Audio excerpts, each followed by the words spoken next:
we are. I'm Carlos. I'm Lynne Sims. And I put my husband on the spot because normally I do all these trainings by myself. But I learned from him. I sat at his feet a lot and I said, babe, it would make life so much easier for me if you were up there with me, because he gets revelation as I'm teaching. We kind of feed off of each other. And so if he's got a microphone in his hand and God reveals revelation, then we're able to pour. So he has not seen my notes. We did not go through anything together. I just put him on the spot because she had a picture of us for the training, and she sent it out to people, yes, that we were going to be doing the training. And so he's a revelatory teacher. And I'm excited about what God's about to do in this house. That's the first thing. And what really blessed me as we walked into the atmosphere of intercession and worship. You guys do not know that is my heart. These training sessions are about 3 hours long. My fingernails are busted. I don't have eyelashes. I had to make it happen. You don't have to tell me that you guys had serious warfare today, because my warfare was from 8 o'clock this morning until we came here. And so I know what the enemy's plan is, but I've matured to a point where I can't let even the smallest thing stop me from getting what God has for me. So people who are distracted by crusty nails, let me put them out there real quick so you don't, you get your focus. What else? Oh, my eyelashes and this. Get all of that out, because when we go into what we need to go into, I need your minds to be like sponges. I believe that God has sent us here to realign some things and to shift focuses, because a lot of times people think when we go into ministry, if we train something from a book or even from the Bible, we're ready and we should go. But there are so many things that are not taught, and then you don't find out that you're weak in the area until you get punched or poked in that area. That's right, man. And then you have knee-jerk responses in the kingdom. And so hopefully this training will prepare you. Yes. Okay. This training will prepare you in advance to deal with chaos, calamity, offense, and discomfort.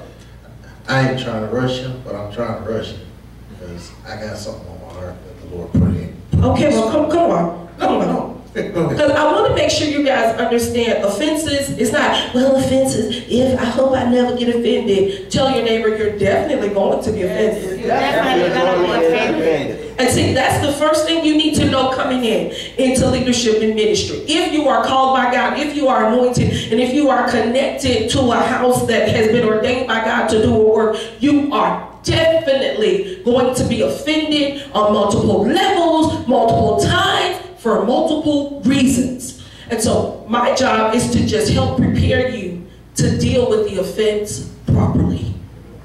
Does that make sense? So the first thing that I'm dealing with right now before I go over the expectation is you've got to be a wise steward over offense and emotion management. You've got to. You've got to have your mind made up that when the prophetess and when the pastor tick you off or say things you don't like or do things you don't agree with, you have to have your mind made up how you're going to respond. It's sort of like, your rent's due on the 1st. You can't wait until the 31st of the month and say, what are we going to do to pay the rent? No, you know for sure that rent's going to be due or mortgage is going to be due on the 1st. And so wisdom says, start preparing now. Wisdom says, when they say things you don't like, well, my mind's already made up. Well, I know she's having a moment right now. I know he's just frustrated right now. That has nothing to do with how they feel about me personally. They are humans. They are in flesh. And now my job is to become the intercessor that's going to birth deliverance in their lives in that area. See, to be an effective leader, you have to be a strong intercessor for leadership, for the vision, and for the partners in the house. And so if your first response is not prayer for total deliverance, because some leaders are hell on wheels, and if that's where God has assigned you to serve, you don't get a free pass because your leader has poor people skills. Amen. I know I'm talking to somebody. Please share what you have to share, babe.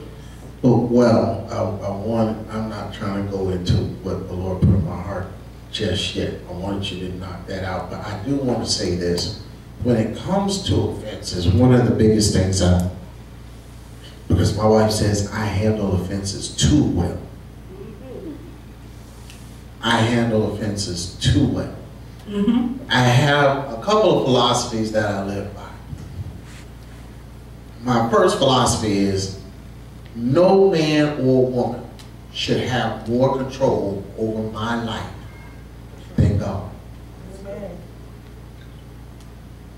No man or woman should have more control over my life than God. And see, I'm the opposite. I'm the emotional one. I'm the one that responds in the natural before I respond in the spirit. So I have to train myself to not sick you when you cross the line, or when you provoke me, or when you attack me, or you violate me. Whereas he's already conditioned in his mind, they're going to attack, they're going to violate, and here's how I'm going to handle it.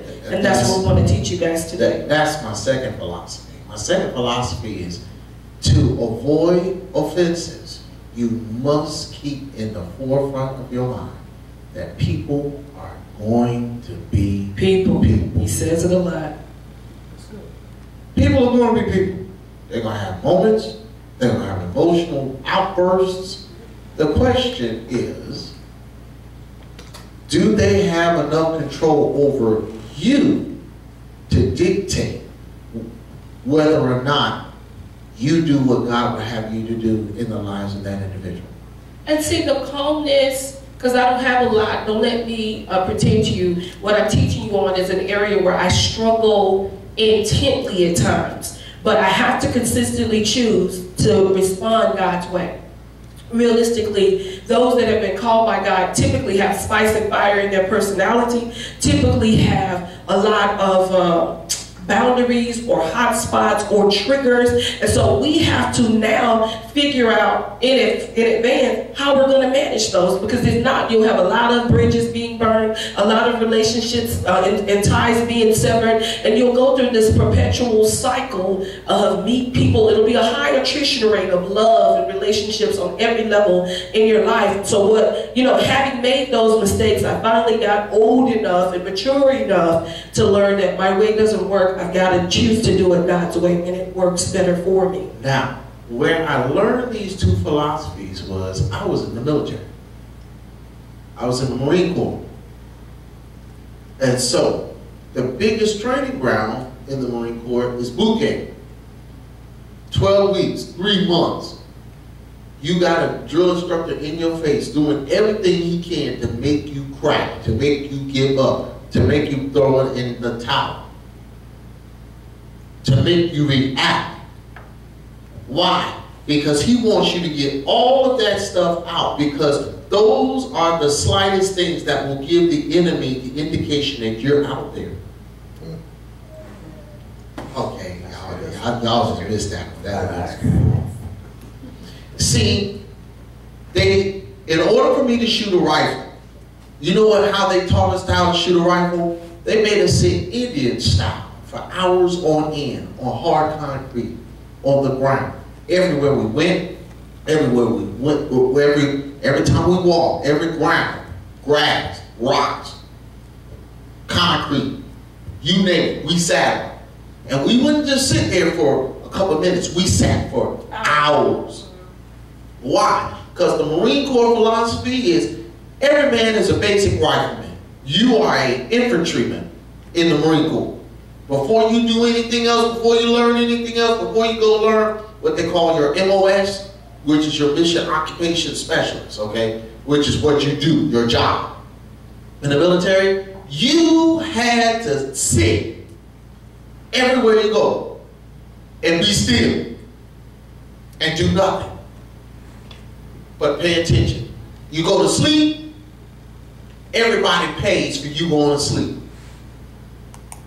You make a noise, everybody pays for you making a noise. The reason why they did that is because they wanted to create teamwork, unity, synergy, oneness. Getting you to understand that when one mess up, everybody suffers. Everybody pays. The second thing. Wait, before you go to the second thing, I need to say this, because in ministry, a lot of times people will have zeal, they'll have the passion, and they'll have the heart, but they don't want to go through the process of sitting and being conditioned and allowing God to mature them and prepare them for what He's called them to do. And so you'll see frustration break out. We're getting to this. I promise we're getting to this, but we have to just move according to how I hear the Spirit of God. The frustration will begin to fuel their actions instead of the Holy Spirit, instead of the vision, instead of their spiritual assignment by God. Now they're moving based on emotions, and they don't realize it's sabotaging the entire work. Right. You don't realize that you are a hand grenade. That's it. You can be used to tear down things for the enemy, or you can be used to blow off your own foot and your own leg and your own arm. And by us being connected in the body, if you mishandle a grenade, you launch it prematurely, you launch it, pull the, what's the thing? You pull the pin. You pull the pin out before you launch it. If you do that prematurely, what happens is you destroy everything close to you. And in ministry, we've got to understand that it was God's will for us to have explosive power. But we are only supposed, it's strength and power. Power is strength, strength is power under control. You've got to be able to control yourself. Number two was when I learned that I cannot allow people to have more power over me. I understood it because every day you got somebody yelling in your face. And they're not here yelling in your face. They're right here yelling in your face. Spitting and these drill instructors would do intentional things.